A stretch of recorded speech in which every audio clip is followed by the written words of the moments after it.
You're listening to the Slow Ride Podcast.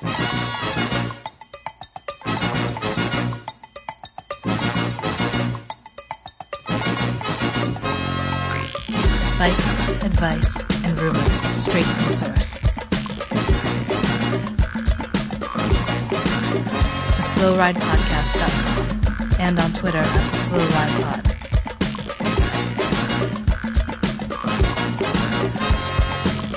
Enjoy the ride.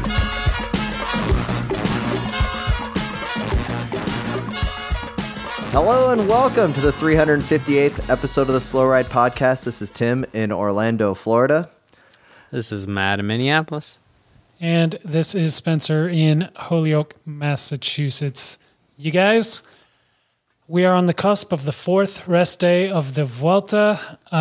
Things are getting exciting. Things are heating up. If I've learned anything, it is that the final week of the Vuelta is, it drones on. I kind of lose track of where we are in that middle section, but the end is usually really good.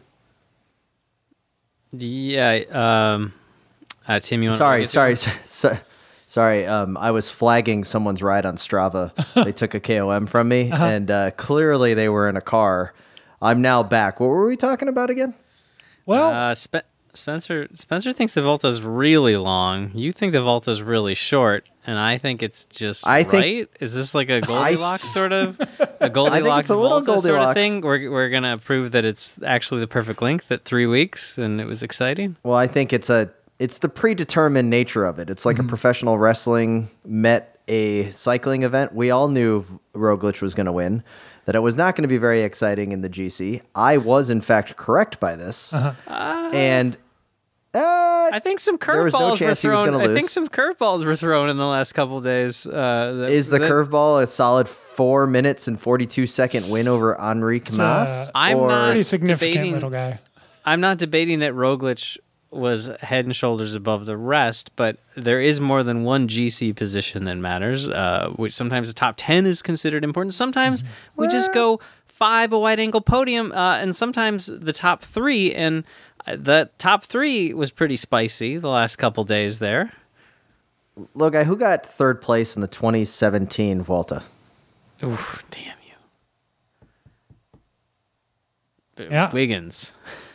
Oh, let's see. Wow. Wrong. No. It was actually Ilnur Zakarin. But you just kind of proved the point that it doesn't really matter who gets second and third place. Tim, what matters is who wins. You've got me there because earlier today I was thinking about how this Hague did so well, and the Bahrain team had Caruso on the podium at the Giro, and then I said to myself, who was third at the Giro? And I could not remember.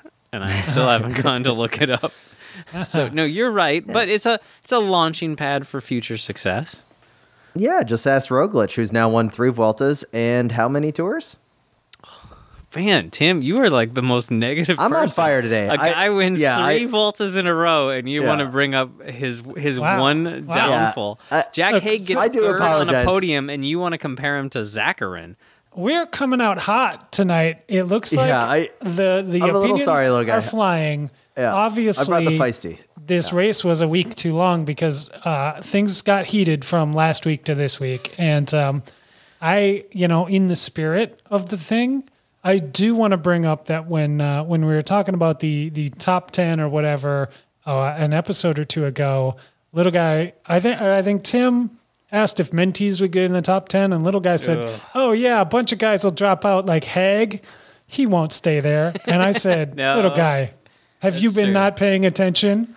And it turns out that maybe I'm the smart one all along.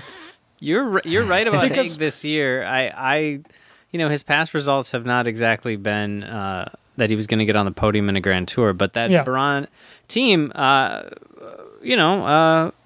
it's been a good year for that team. Let me just put this out that Tim may have been correct about who was going to win, but that was a foregone conclusion that everyone knew. So 0 points for that. 0 points for little guy. Really? And then 10 points for me. So, at the end of this episode, we'll tally things up and see who's... So, Spencer... Tim, don't even try to talk. Tim, don't even try to talk. I'll cut you off. Let's pile... Tim, if it wasn't for your curse, Tim, if it wasn't for your curse, Mentees would have been solidly in the top 10. He was improving day by day, moving himself into a solid top 10 on GC. Yeah. And then the old super rookie curse came back. The old super rookie curse did come in, but I don't know if the old specter of little guy... scared Guillermo Martin from a solid second place in, I believe, quote, 1 week ago here on the pod, you're like, Roglic really can't give too much time to Martin. He's only a minute 10 down, or he's a minute up the road on him. Like, I don't know. And then, I'm scrolling down here in the results. Yeah. I mean, while Martin got a top 10, and congratulations to Cofidis, favorite team of the Slow Ride podcast, he did finish 20 minutes and 27 seconds down. Yes. That seems like a catastrophic day or two. No, definitely. Martin is building, as much as Roglic is like third every time, or he wins every time he gets the Volta 3 in a row here. Martin is, every time he does a Grand Tour, at some point he moves up to second, and then he falls to ninth. And that's kind of his thing now, which you could have worse ways to have a career. But yes, I agree.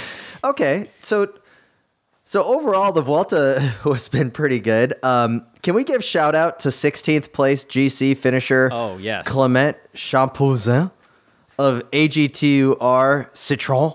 I think more than a shout, Timmy. I think I am officially nominating him for the Slow Ride Podcast champion belt. That performance on stage 20. He slayed Roglic. He slayed all the other biggies. So and the factors that come into play: 1, AG2R. 2, he finishes 16th on GC. He's got one win in his career, and it's winning that monumental stage 20. And that pain face in the last 2K or whatever. You are going straight for the heart. Makes him the people's champion. Let's give a quick recap to our listeners who I'm sure are on the Slow Ride Podcast Wikipedia page right now, trying to see who has the current belt. Yeah. Going back to episode 352, so we had a break there about 8 weeks ago, we gave it to Wout van Aert. I believe it was Wout's glorious work at the Tour de France, in which he won each discipline. He won a time trial, he won a sprint, and he won a mountain finish. Some would say a glorious performance that would need to be really overtaken by someone to really wrestle control of the belt. And here we have a guy that has never won a race before, finishing 16th overall. Glorious win. Congratulations to the man himself. And I'm not gonna lie, Clement Champouzin is how I'm gonna say it. I might mispronounce about 10 more times, but I'm trying my best. And congratulations for that, little guy. I know you're going straight for my heart because he is on the AG2R team, and I did predict AG2R was going to win like 16 races at the end of 2022, and clock is ticking. Not looking so good right now. Spencer, what do you think? They've got 11 wins on the year. Does the man himself, Clement Champouzin, get the belt in your eyes? Well, I've had to do some research here because like many of us, I'm sure, had no idea who this guy was or anything about him prior to the stage victory. And so in my research, I figured out he is on AG2R. Solid. He does have the brown shorts. He did win an unexpected stage. Great pain face, as the little guy brought up. Did have a climber's chain. He had a climber's chain. And the reason I knew he had a climber's chain, as the little guy just pointed out, he was going full Schleck. But is it enough to wrest the belt off of the cold, dead hands of Wout van Aert, who we haven't seen for months now? Well, it is funny that I'm nominating as Wout just won like the Tour of Britain stage. So he did show right back up and make a point to say, boys, I'm still here. That's true. I think Clement wins the belt because, let me strengthen my argument. The belt is about being the best, but it's also about being the people's champ, right? Roglic obviously is the best rider in the world right now. And if you're just going for stage hunters, then Magnus Cort obviously is pretty much in the contention for that. 3 stage wins and came darn close on 2 other stages. So almost had 5 stage wins. Those guys, I think, I will argue for them too. But one of these 3 should get it. But I think this is for the people. Clement gets it. So I got a couple of questions. Okay. One, Spencer. Yeah. Should we take into account that he failed to fully zip up his jersey? He's kind of got like the half zip when he wins at the end of stage. No. Yeah. He's got. Granted, he's it was like he Yes. didn't have time. He has no Really? prior experience winning stages. I am going to let that one slide. The jury will look the other way. Okay, little guy. How much is it that he's on AG2R that you are nominating him for the belt? It's a lot. I mean, it's the whole win. The fact that he had been in that break and you hadn't seen him on the last climb. But he pulled the most perfectly tactical move, which we all would have wanted to do this move, right? We all would have been like, you catch up to the leaders right at the end, and you hit them hard with one move, and you hope they all look at each other and are like, who is that guy? And then immediately what we would all do is fade and get caught. And he looked like he was doing that for 1,700 meters. He was fading really bad. And like the pain face, the fact that he did that move and he made it stick, I mean, he was barely going straight on his bike at the end. So you're making a solid personal case. But to get back to my question, though. Yes. How much is it that he's on AG2R? Oh, it's a lot because I was watching that and out of nowhere, brown shorts appear. 75%? That he's on age, if he was just some guy on Wanty, you'd be like, I'm just 25%. 25%. Okay. Max. Because you do remember that we gave the belt in episode 330 for a solid 5-week run to the entire AG2R team. No, I know that. I know. We have a history of do we have a blind spot?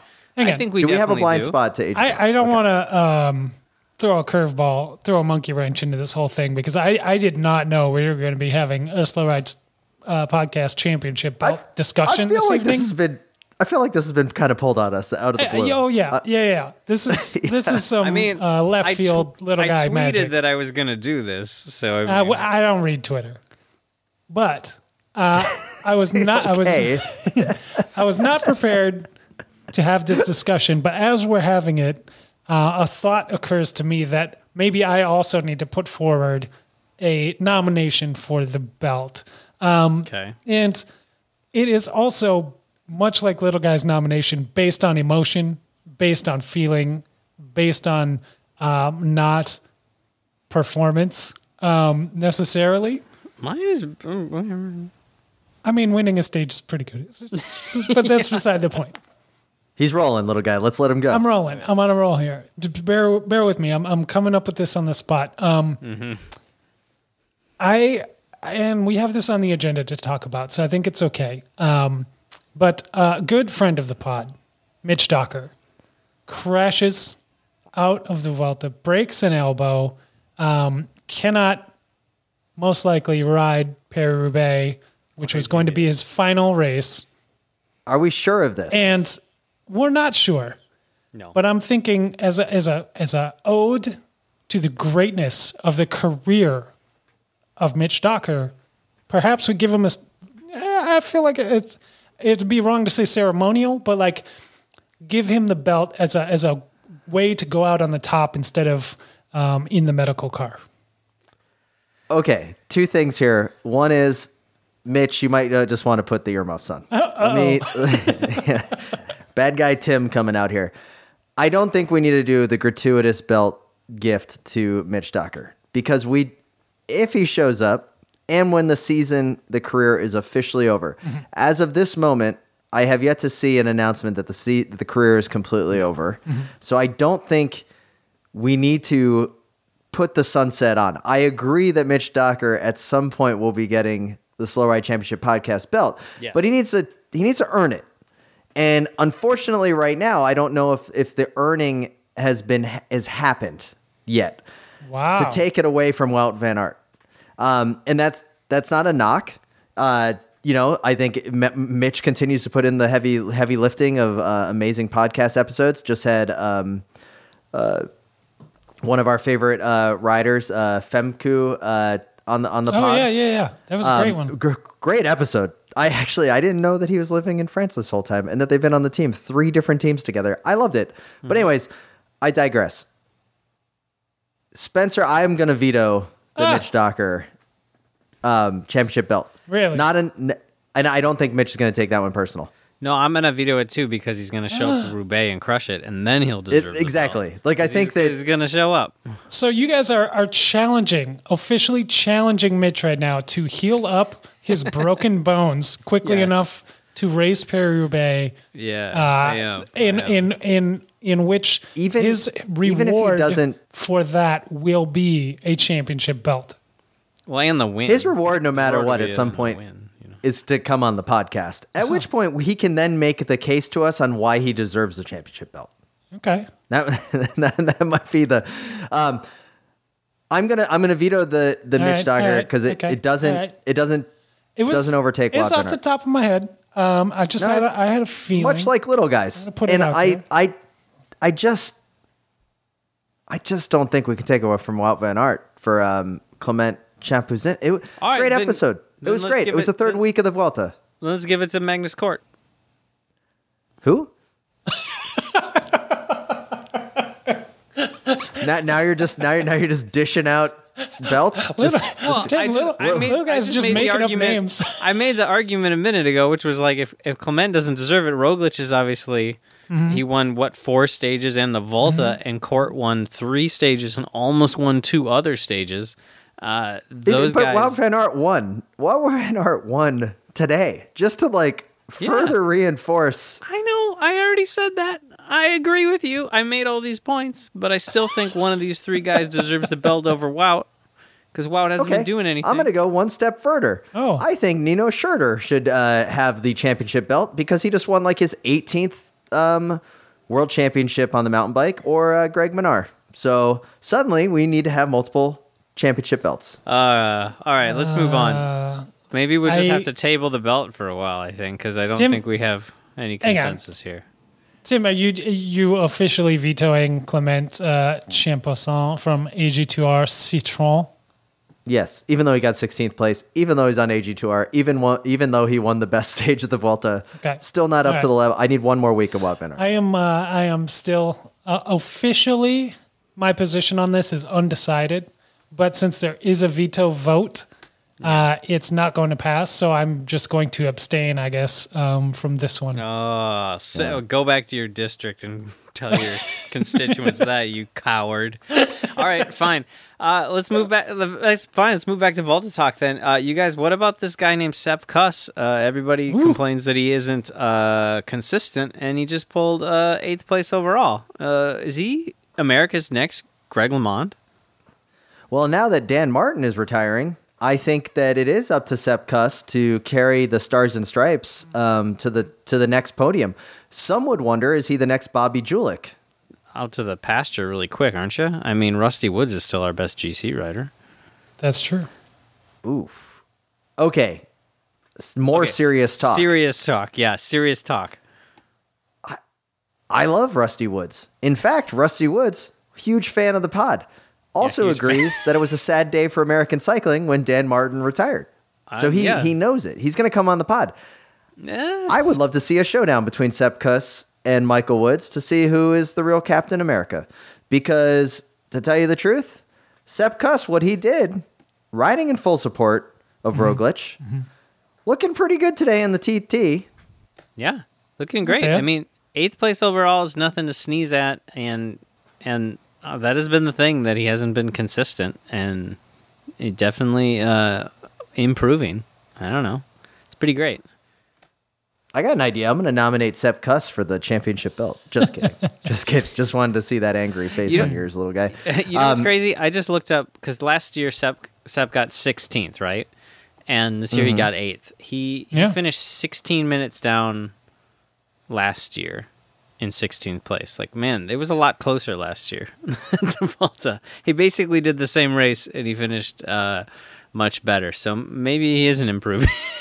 I might take back my comment. Maybe he's Everyone else exactly is the getting same. worse. Oh. Yeah, or Valverde wasn't there. Last I know I bring this. this up, and we've been on the pod now for about 8 years. We've been doing this. The Vuelta, I felt peak Vuelta was when it was the gold leader's jersey, not the red leader's jersey. Not a big fan of the red leader's jersey. Yeah, I guess. Do you guys agree? You like the gold or the red? I like the red just because the gold I think was a little too close to the yellow, which was a little confusing. Yeah. I mean, for keeping your products separate, you know. any Volta jersey discussion is just going to boil down to all of us not appreciating the current Sprinters jersey over the little fish one of the past. So, But in the red jersey for most of the Vuelta was a little known rider from Awanti, Intermarché. Little guy has been doing some sleuthing online.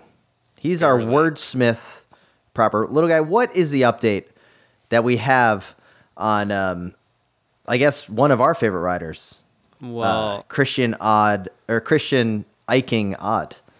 Vaughters was hinting in wordplay earlier today. I don't have the tweet up, but it sounds like Odd Christian is heading to EF for next year, which would make sense because Wanty seems like the sort of team that loses riders once they get good, and the odds are against them. The odds are he against stays them. there.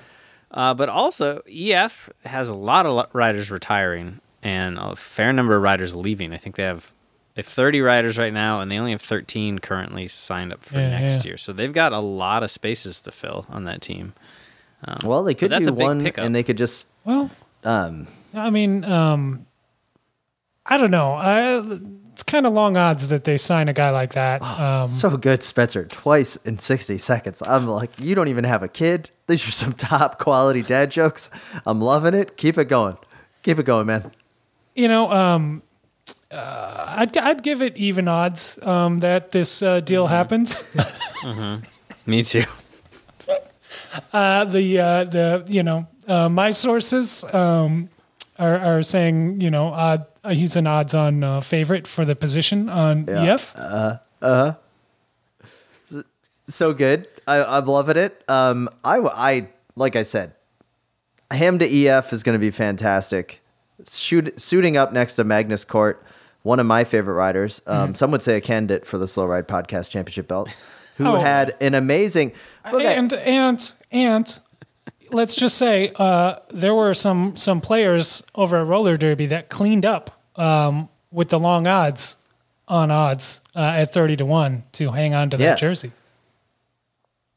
Little guy, 3 stage wins and a second in the time trial. Yeah, and he had one other stage where Roglic and the group came by him in the last couple hundred meters too. I don't remember which one that was actually at this point because he finished stage 4 when he got third.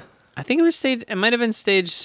I don't know what stage it was. There's one other stage where he looked sort of like that. The first stage he won, but yeah, he crushed it. How do you feel about if you go to if you look at his official team photo? Is it bothersome to you guys with the half zip thing going on? You go to any of the cycling stat websites. The official photo of Magnus Cort, kind of like, hey, trying to look cool, trying to mix it up. I like it a lot because I think if you go and you look at all the EF photos, he's the only one doing that. Everybody else is facing, kind of squared off to the camera, basically. Him and Mitch, really. Mitch kind of gives you a little side glance. Mitch knows how to Mitch pose. knows what's up. Yeah, totally. Him and Mitch are really up in their photo game.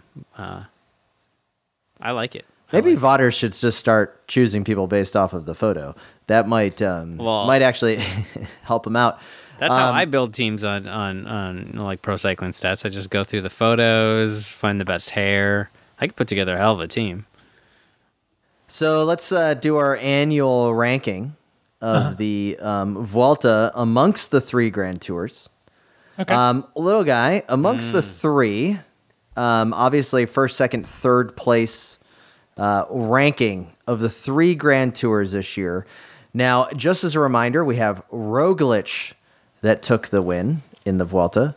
We have Pogacar, who took the win in a dominating performance at the Tour de France.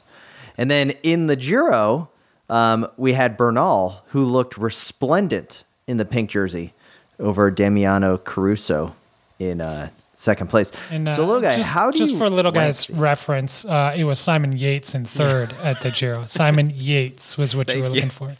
I looked that up and I was like, oh, the other Yates, yeah. Yes. So how do you rank these, little guy? I would say Giro was the best. I'm going to give the Volta second place and then the Tour third. Wow. And Wow. Spencer, how do you feel about those rankings? Do you agree, or are you going to go out on your own? Because to me, when I see this, I'm just thinking about. I agree that the Tour was pretty boring, mostly just because it was decided Wow. well in advance. It was Wow. super boring this year. Wow. Wow. Okay, wow. I am going in a different direction than both of you, it sounds like. Because I'm going to put the Giro last, Agreed. third step on the podium. I'm going to put the Vuelta second step on the Oh podium. wow. Mm-hmm. And I'm putting the Tour at the top because, unlike you guys, I'm not really concerned about the final GC. I'm concerned about the entertainment value for my dollar, which was zero, that I spent on this race. And Okay. I thought, well, Van Aert winning all the stages, all the various styles of stages was incredible. I thought the Mark Cavendish story, winning 4 stages, was incredible, chasing Merckx and leaving us on a major cliffhanger for next season. Incredible. I just think the Tour led the way with storylines and was There was the a lot biggest of good entertainment value Like- for my dollar. Like, you bring up some good points about the Tour, right? Like, obviously, the Cavendish story, when we were all fooled in that Mark Cavendish had become a mature individual and really cared Right. about his support staff and really like, oh, he's going to give it an old go. And the old only college try. reason he was on Yeah. Quick Step was because he paid to get there. Yeah. He backed it up. And then So- Wout did his job to win the championship belt. Yep. Serious kudos there. My problem with I'm a nitpicker. I'm going to pick a nit here, is Okay. that the GC was not entertaining at all. Little guy, who got second at the Tour? Don't know. You have to look it up.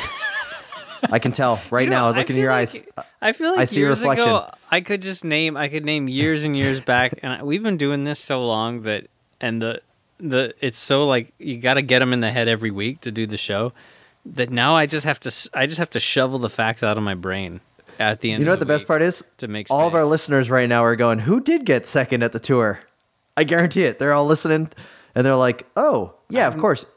Jonas Vingard. Oh yeah, 5 minutes, Vingard. 20 That was a good seconds down. story. See, that was one of the exciting parts. Great of the story. Tour. 5.5 minutes down. That was, but, yes, I new agree. kid on the block, The man. Jeez. Tour, better than the Vuelta. Who got I third would at put the this Tour event? in second place, Vuelta third.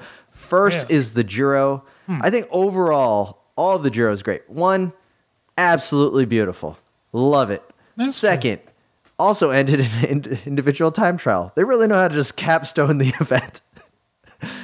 3, Taco Vanderhorn won a stage. One of my favorite things ever. Oh, yeah. 4, Gino Merder, who also turned out at the Vuelta, won a Yeah. stage, looked great. Yeah. And then you're like, oh yeah, that guy.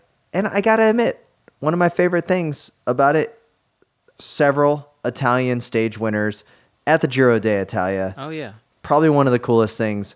Whereas it's tough to find a French stage winner at the Tour de France. Not since or anywhere. Jimmy Casper has it been really done well. And I just, I'm looking through the Tour top 10, and I'd forgotten about some of these guys. That's good memories. Yeah. You couldn't have paid me any amount of money to remember who Ben O'Connor was. There's no way I would have ever rememred that. But there he is. I mean, he's a good. he doesn't he's a good know. rider. He's forgetting about his tour too right now. He's No, like, oh, I yeah, mean, he's forgot not about that." forgetting. He signed through 2024. He bankrolled that. Oh man, I had a point. So, okay, well, I'll just jump in. I've got another question here. Okay. Were the Grand Tours in 2020 better than 2021? And what I mean by that is 2021, we returned to the traditional calendar, the hot month of August, September coming through. Remember last year, We had back-to-back-to-back Grand Tours with like a week between. Overlapping It was Giro kind of a glorious 2020. Some crossover in one of them. Yeah, 2020 was better. Can we just bring that back? Just 3 months of bike racing for us to focus on, and then 9 months of us just, thinking we remembered what happened for the 3 months of racing? Well, I think all the riders who were up in the GC at the 2020 Giro would also say that was better because they all had, for the most part, kind of anonymous seasons this year. So, yeah, I think it was better. All right. So, overall, there's still some bike racing left. We obviously do not have the Canadian one-day races, a highlight of the Slow Ride podcast calendar. It would have been next week, where Peter Sagan would usually go and slay it. Maybe AG2R would look great up there. And so basically we got Paris-Roubaix in 1 month's time, and we have Lombardia. And Tim, we have the slew World of Championships. second tier but amazing Italian classics races that lead up to Lombardy that I drone on about every year, and you're like, there's no more races, and I'm like, there's so many good races. There's all these little Italian one days, and they're stacked full of great riders, and so we got those. So, little guy, why don't you tell me about them? What's that? It's Michael Matthews checking in from the Vuelta, where he's on the team bus, and he wants to get us into this week's Preem Lap. Let's go see how Michael's doing.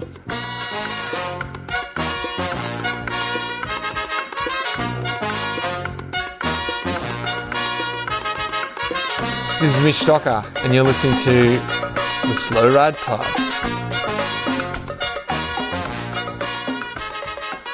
Hey everybody, here we are in the Preem Lap. Major shout outs to all of the members and supporters of the Wide Angle Podium Network. Head over to wideanglepodium.com to find out how you can become a member and contributing supporter. If you ever wanted to buy us a beer, just click that donate tab. It will go through, and we would love it. Major shouts to friend of the pod, Amanda Nauman and Zach Schuster, for slaying it with some amazing Grodio coverage, not just of gravel beef, but now of the Belgian Waffle Ride and many other races as the gravel calendar slowly comes to an end. Fantastic to hear. So check it out where you get your podcast. That's the Grodio podcast. I mean, I want to just echo that real quick. We said a few episodes, probably for the last couple episodes, that we've been looking forward to this Grodio episode where Amanda was going to throw down on the gravel beef that was going on. I had high expectations. She went above and beyond. I did not expect her to get Lauren DeCrescenzo on the show and have a conversation about the beef one-on-one. That was incredible. I thought it was going to be somebody complaining about it or trying to give both sides, but no.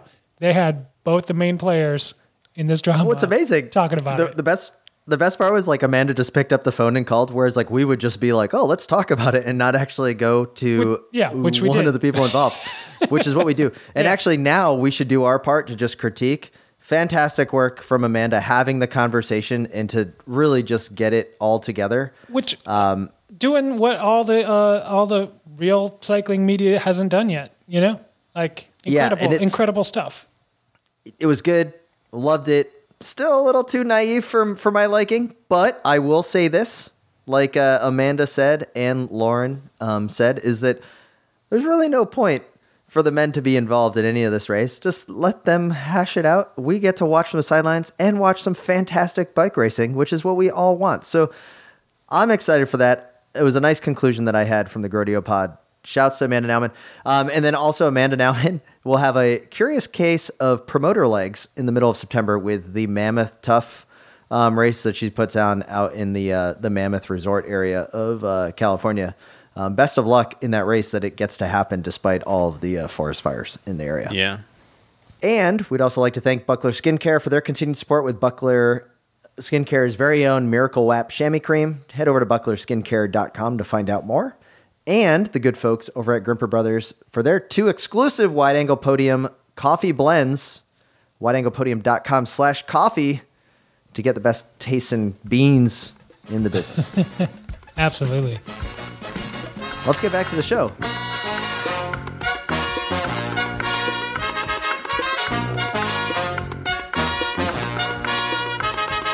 My name is Matthew Vanderpool, and I don't listen to the Slow Ride podcast.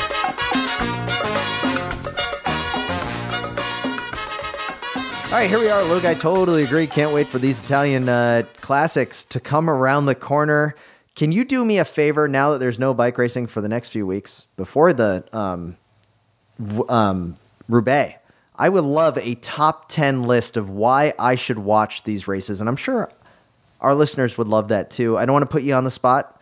Last time I put you on the spot, you nominated someone that couldn't get 2 votes for the championship belt. Love you like a brother, but I want to know why I should care about these Italian semi-classics before Lombardia. We've got You some want that emails right now, or when do you need this? When you need this bike? Well, I want an in-depth top 10 next week on the pod. A little guy, is this the end of Aru? What? He retired. It was. Yeah. I know. Like so. Sounds so like no it. more. Is he going to be at Lombardia? Is he going to be at any more of these Done. small races? So This it's is it. done. He's done. He's not gonna do the Italian one-day classics. And he did not win a stage. Like we He did not win a stage. thought He got sick at one point. I think he was a little sick for a few days. He did get in the break many days. He tried. I think what can you do? That's what you can do. Yeah. No, Hats off to him. It was Appreciate nice it. to see when he finished. The whole team was there to like hug him on the podium or the finish and stuff. Yeah. There's been a lot of retirements this year, or maybe notable retirements, I guess, with Dan Martin, as mentioned earlier, Mitch Docker, as mentioned earlier, now Aru. A lot going on, but I think in our Vuelta talk, we may have skipped over maybe the most shocking retirement of the entire season. I mean, you mean the unretirement? Well, Like, he's back, ladies and gentlemen. Friend of the Slow Ride podcast, Alejandro Valverde has signed for 2022. Is that what you're talking about, Spencer? absolutely not. Okay, well, I'm happy it's we're good on to the get same that out page there here. too, though. So, Valverde is back. I know that your excitement is as much as mine, and I also appreciate that I just totally stole where you were going with this announcement of retirement. So, little guy, do you know where Spencer was going? No, I don't know where he's going. I'm interested. Take right, the I'm driver's seat. putting on the Spencer. seatbelt. I'm ready to go. Neither of you can think of an exciting out of left field retirement that happened recently in cycling. Aru, Well, Dan Martin. Dan All Martin. right. I mean, I'm just thinking a guy who TJ. unexpectedly stepped off the bike and said he was done. Oh, Lopez. at the Vuelta. Yeah. I thought you, Solid- okay, yes. Retiring solid during the race, retirement. yes, Lopez. Yeah, Boom. Where'd he go? We did a really good job of burying the greatest Movistar. Okay, question. Does Movistar just do this on purpose because the Netflix cameras are there? Like, we need some good content for this year's edition. The F1 series is taking too much. You have to believe that is the case, because how else does this make sense other than made for TV? Oh my god! As if 2 guys on the podium possibly wasn't good enough for TV. They had to make it more dramatic. If I was Movistar, I would just scrub the rest of the season and just put all the money in their documentary series in the Vuelta. I mean, you have the sadness of Valverde breaking falling off the cliff, breaking his arm. Is he going to retire? Is he not? Comes back. And then you have the one stage left, 60 kilometers left in the Vuelta, or 90, stepping off the bike on the phone with his partner. What should he do? The team tells him not to chase. He's losing his spot on the podium because we all know he's an amazing time trial. This little guy told us that he's going to be take Roglic to the bank. Hey, won him on top finish. So how do you feel, little guy? How do I about feel? Lopez leaving? Were you okay? And by the way, Superman doesn't retire. I'm just going to say Superman doesn't give up. It's time to lose the nickname. That is true. He's not living up to a little bit of kryptonite between those legs. Yeah, we don't know. We know Movistar's dysfunctional behind the scenes at times. And obviously he was pretty frustrated. And I think he knew he's a bad time trialist, and if he shed a couple He shed time on the road, and he wasn't allowed to chase anymore. The podium was gone. It was 100% gone. But yeah, stepping off the bike is a pretty dramatic finish. I thought you'd like it because your favorite rider from the aughts was whatever the heck his name is, but that got off his bike, and the Argentinian guy who got off his bike in the middle of the Giro one year and walked into the woods. What was that guy's name? Tim's favorite, Ruhano? Ruhano, yeah. The second I heard that he hasn't Lopez, been seen since, which is no one's heard from him in a long time. He It's was actually making kind a of comeback amazing. again right. last year. But I thought of that. I was like, oh, Tim's going to love this. This is like he's playing to Tim's heartstrings. Oh, for sure. Away. I mean, it was a ridiculous situation. It was an unfortunate situation for him to be in. I think it's we've made a lot of jokes, and I think rightfully so, about movie star and their dysfunction. I do hope that Lopez is okay. Yeah. He's clearly put a lot of pressure on himself. True. Probably the team and the sponsors have put a lot of pressure on him too. We've had a lot of big media about athletes trying to prioritize their mental health. And I hope that maybe that's what this is about. And perhaps he should have done it far before it got to where it got. It may not be the case, but fair enough. Solid shouts because, I'm always critiquing the flooring team's, team director for not appreciating his riders' mental health. I do think that that's a solid shout that you're raising. I hope that that's not the situation. It seems like Movistar's, again, I think we collectively just say it's what's going on over there at Movistar, not the way that they would when Ineos shows up with 3 team leaders. And yeah, it was disappointing to see. I don't know if I was shocked or not. I was just more of what is going on? There's only 90 can we just finish? And it sounds like he had his team riders around him trying to get him across. So still on the team for 2 more years. The forced apology at the end, was it forced or not? A little confusing. I'd like to hear more on how that is, and maybe the Netflix series will go. That being said, Lopez is known as Superman, right? So that gets me to pop quiz for you guys.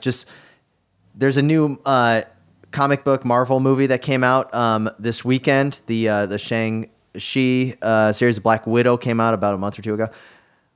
Could we come up with is there a pretty good nickname cyclist, Avengers super team that we've got? We got a Superman, Lopez, the Gorilla, under Greipel. Yeah, old square jaw as the Gorilla. Retiring, yeah. And then the Hulk. The Hulk is kind of the Hulk was Sagan, right? For a while, didn't he have the Hulk on his bike? Am I wrong here? He did, yeah, he did. Nibali's the Shark, kind of from Suicide Squad, maybe. Do we have other what other nickname type superheroes could we come up with? Who else do we have? Do you remember the nicknames of other riders?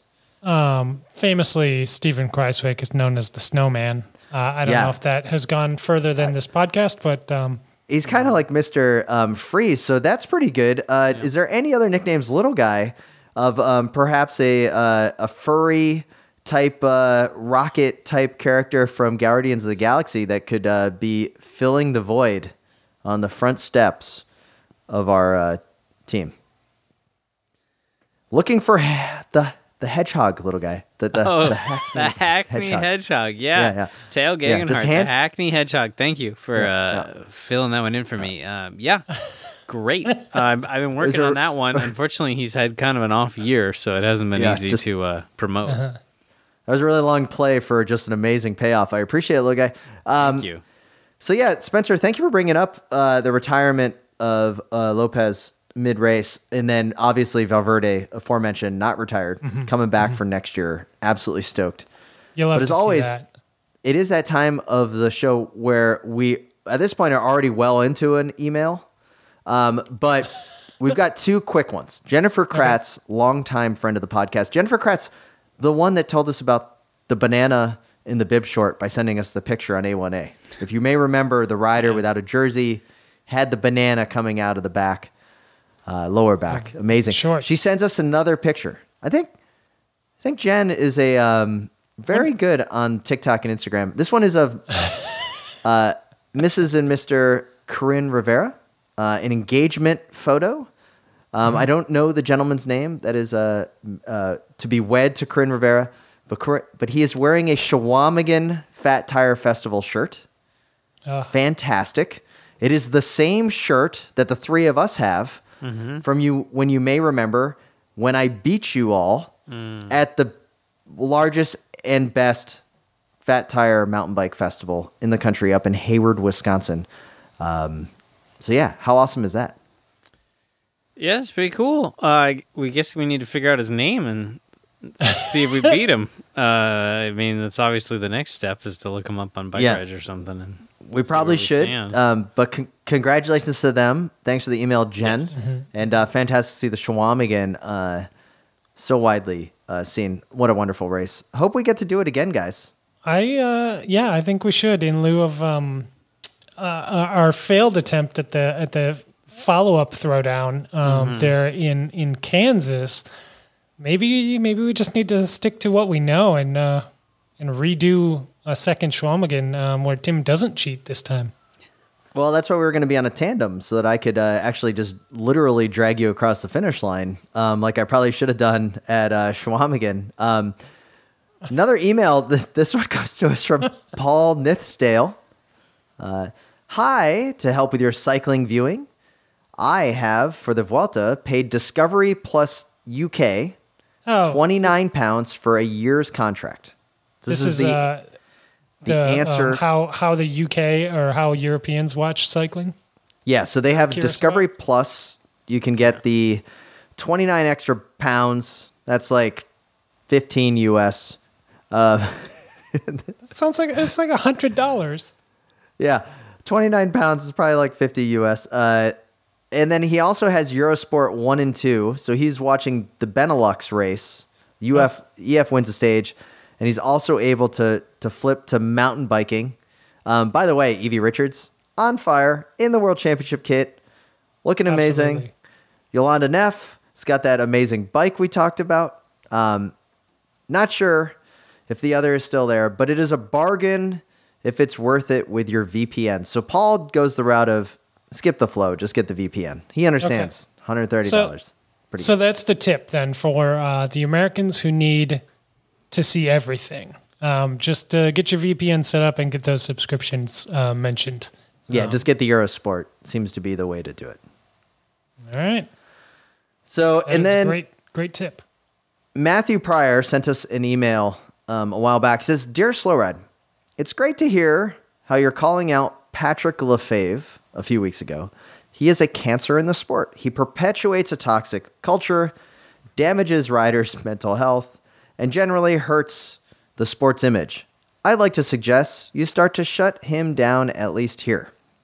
Professional cycling, lest we forget, is an advertising platform, nothing more, nothing less. Please stop celebrating or discussing his riders' wins. Please stop calling his team by its sponsor correct name. I'm going to shift from actively looking for his sponsors to avoiding them. Yours, Irish Matt.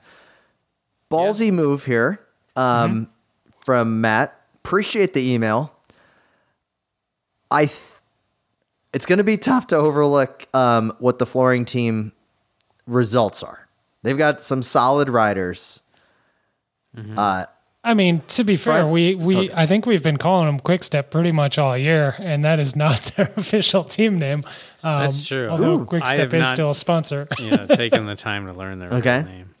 They got a new sponsor. Can you guys believe that? Did you see that this week? They got a new sponsor, and it's some sort of... Is it a flooring company from Belgium? No, it's some sort of like green recycling something. I don't know what it is. I'm not helping, but it seems like a good sponsor to have into cycling. It wasn't an oil-rich repressive kingdom. It wasn't an oil-rich repressive multinational company.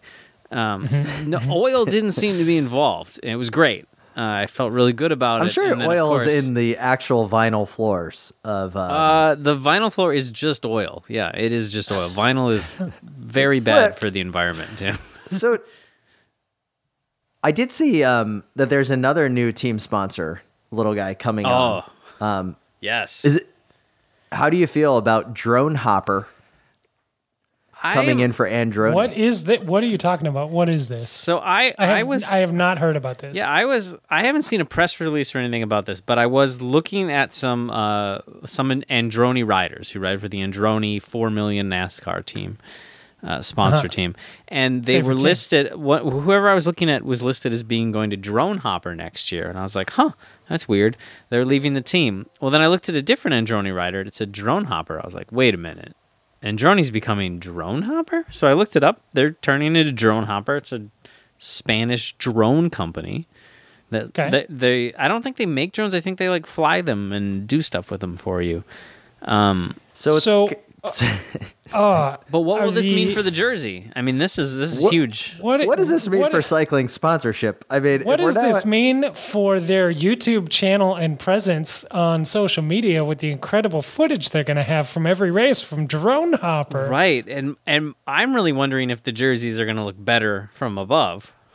Do they have a frog as like a mascot? I have no idea what they have. So I need you to Google that while we discuss the rest of these jerseys. So here's the question, Spencer: is Drone Hopper more stable or less stable than Next Hash? How do you feel about just on a whim, not knowing enough about them? Having never heard the name Drone Hopper before 2 minutes ago, or knowing anything about the company at all, I'm going to say they are more stable than Next Hash, and probably bank guarantee will come through. Yeah. They make like weird industrial drones. These aren't just like toys. These are like you need a drone to survey your skyscraper or something. Shoot missiles at your enemies? Yeah, well, probably. These things are these the drones that Bezos is going to use to deliver packages or Jiffy bags to the riders while on a stage? Yes, probably. Their logo does not have a frog. It just has a D and an H, and then it says Drone Hopper. Drone is in red, Hopper is in black. Okay, that's boring. It doesn't. Spencer, these jerseys, I think you know where I'm taking this, Spencer. These jerseys are going to be bad, is what I'm thinking. Yes, but can we? Yeah, they're going to be horrible. Who knows how they're going to just throw another ugly? I was hoping for a frog logo because I was thinking some sort of Rafa Palace Giro jersey with a duck on it.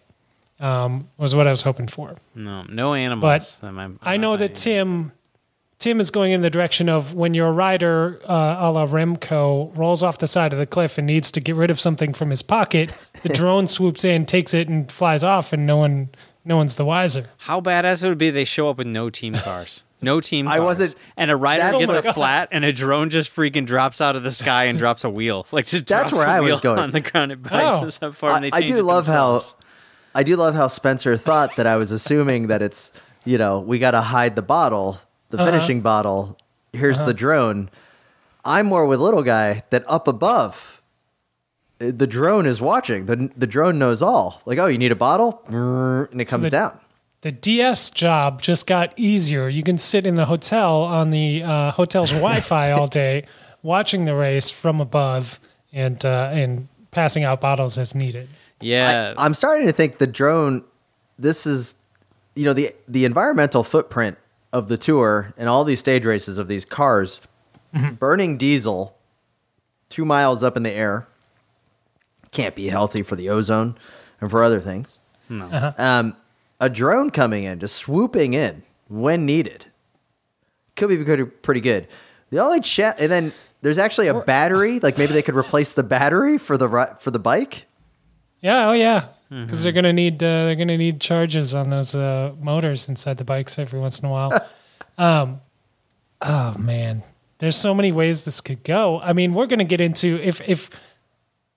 And now I'm going to extrapolate this out a few years to every team's got some sort of drone sponsor, and the whole follow caravan is now all drones, and we've got teams, trying to create their own tailwinds and their own headwinds to advantage certain riders and disadvantage other riders. Like we're going to get into all kinds of sports dome rumors and accusations where the Twins would famously point the fans in certain directions and all sorts of things to Turn the AC affect on. the baseball games. Yeah. Hey, I mean, Moser won that 84 Giro because helicopters over Fignon. So, Little guy, letting that one go.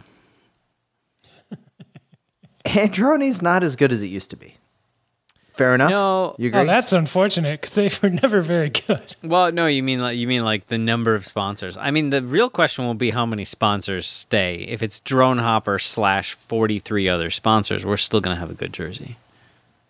Yeah, I mean, it's going full Drone Hopper to next year. Drone Hopper. I'm You agreeing never with go you. full drone hopper. Yeah, I imagine the Drone Hopper jerseys are gonna look kind of like the Cult Energy jerseys from a few years ago or whatever. They're just kind of boring. And I will say that I think Androni really, when they announced what their team jersey was going to look like this year, it was they kind of like leaned all in on the amount of sponsors. Like really just kind of were like, all right, we know what we are. We know our place in the peloton. In fact, we're doing what Mark Cavendish did years ago by just you will get a start spot if you bring money to this team. So maybe it does seem a little bit more legitimate than Next Hash. So congratulations to them on that. Oh, for sure. And I hope the whole Next Hash thing works out and they actually they just go away, but their bank deposit actually comes through and the riders get paid. Because I would hate for Aru to not get paid for his last month of work. So before we wrap up, I did want to reach out to you guys. Do you guys have anything else to add on this 358th episode of the Slow Ride Podcast? I would like to mention just a quick shout out to retiring Dan Martin, our favorite American cyclist who did finish 16th place today in the Tour of Britain. So going out on a high note. I know it's not his last race, but that's always good to see. And I think that's about all I've got. And little guy, anything from you? I don't think so. Unless you're looking at the Slack and you're telling me to do something. You got some homework next week about Italian. The second thing, little guy, are we still friends? Even though I vetoed this French guy from winning the belt. Yeah. Well, we're still friends. Yeah, even though you vetoed all my stuff and made fun of my Italian races. Yeah, we're still friends. All right. Well, I'm not making fun of him. Can't wait to learn more about him. And rest up to friend of the pod, Mitch Docker, who will certainly be coming on the pod in the near future.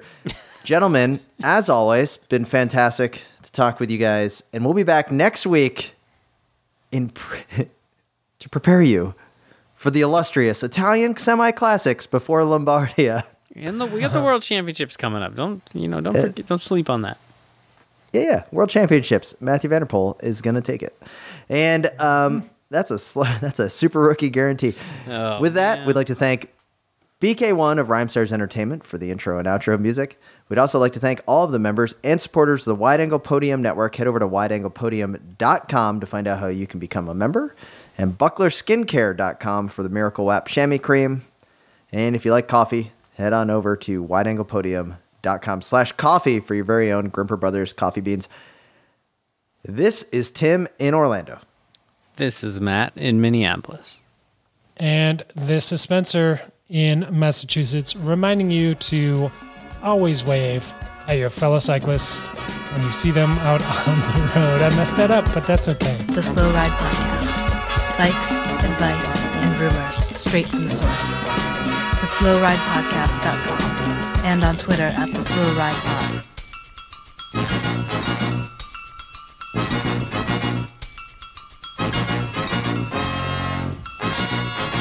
It's okay. It's okay. It's okay. It's okay. Wow. What an episode. That was amazing. When that one person said that thing and then the other person totally set them straight. Oh, man, that was great. I'm going to have to go back and listen to that again. But hey, since I have your attention now, hello, cyclocross friends. new friends and old friends and soon-to-be friends. My name's Bill. I host another show on the Wide Angle Podium podcast network. It's called Cyclocross Radio, and we talk to the biggest stars in cyclocross, and even the medium stars in cyclocross, and some of the soon-to-be stars in cyclocross. We also have a panel discussion we call the Media Pit with my buddies Zach and Michael, where we go over all of the new rules that might be coming out and the calendar situations and races that happen. It's a great time. It's a great conversation. We built an amazing community that we want you to be part of. So go to wideanglepodium.com, become a member there, then go to your favorite podcast app and subscribe to Cyclocross Radio. Do it. Do it now, cyclocross friends.